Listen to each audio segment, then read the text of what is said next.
Welcome back to the channel.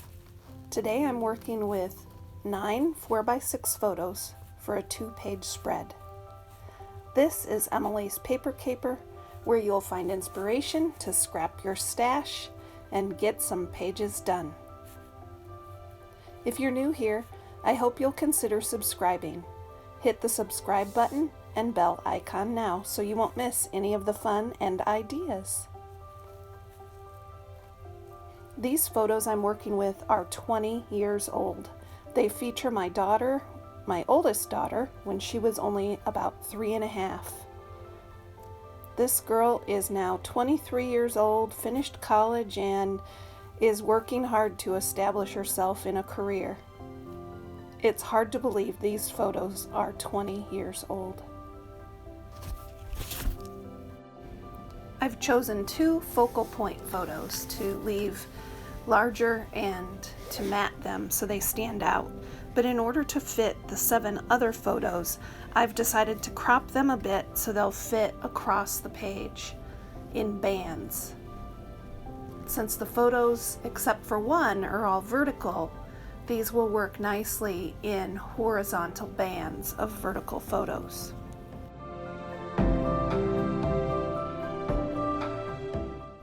I definitely want the focus of this layout to be on the photos, so I'm trying to keep things a bit simple. I'll use this cut apart sheet and a couple of these cut aparts to help embellish the page. I've also pulled this cute numbers paper.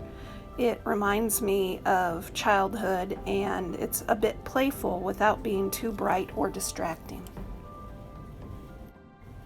Because there's so many photos for this layout, I want to start off by arranging them approximately how I will want them adhered to the page.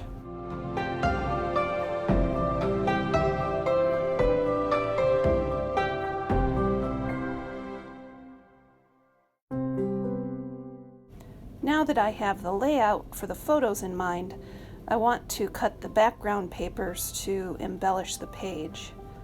I want to use this number 3. I'm going to cut it out and use it as an embellishment on the page in recognition of the fact my daughter was 3 when these photos were taken.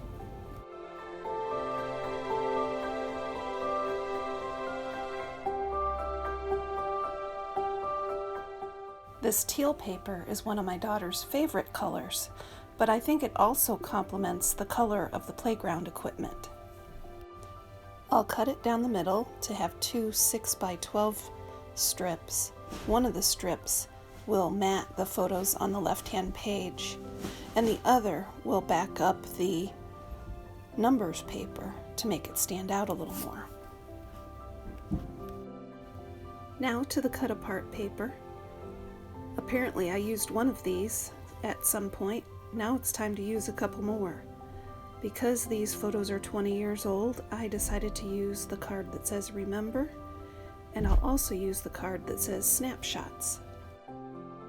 Off camera, I cut up the rest of these cards and I put them in my scrap basket that I keep next to my scrapbooking area. This way I'll be more apt to use these up. Now it's time to get things adhered. I'll start with the left-hand page and I'll do a lot of the ATG gun work with the adhesive off camera. If you've watched a lot of my videos, you may have noticed that one of the things I like to do is let elements of a page fall off the edge of the page, and I'll trim that excess off later. I think it makes use of this full space and gives a sense of motion and visual interest to the layout. I decided to ink the edges of the remember card because it's a little stark and plain and I want it to stand out a bit more. The cut apart that says snapshots is perfect to record the date these photos were taken, April 1st, 2000, and the location, Fairview Park.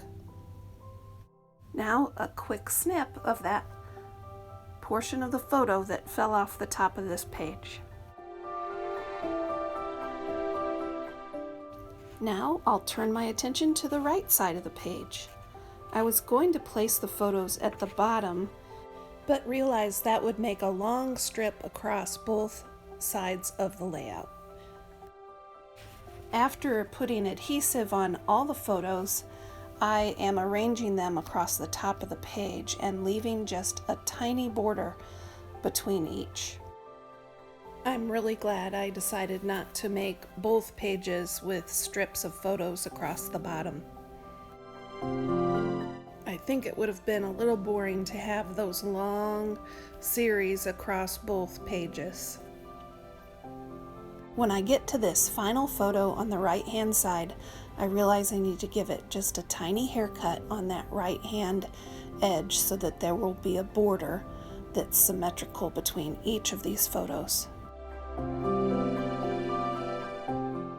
The band I've created with the numbers paper and mounted on the teal paper will serve as a foundation for the page title, the number 3, and the other focal photo.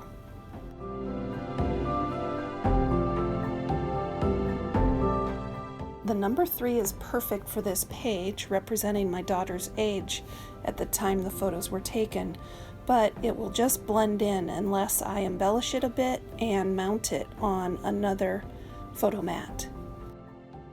I'll trim the excess from this photo mat, and these little scraps will go into my scrap basket.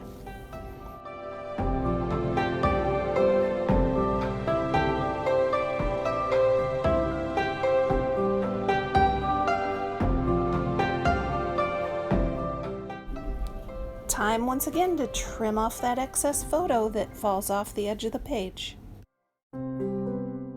Now it's time for the page title. I did some searching online and decided on play all day.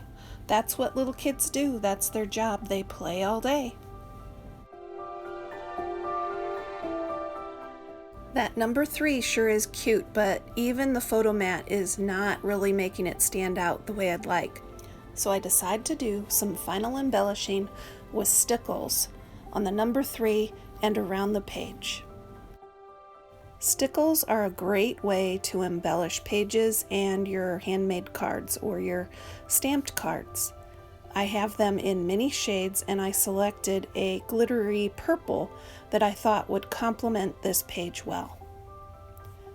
I go through and make spirals and series of dots in sets of 3 and individual dots around the page.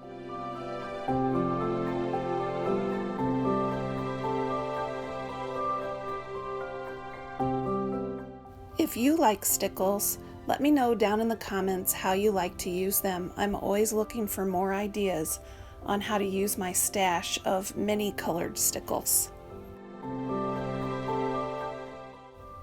Thanks for watching. Until next time, keep on scrapping, everybody.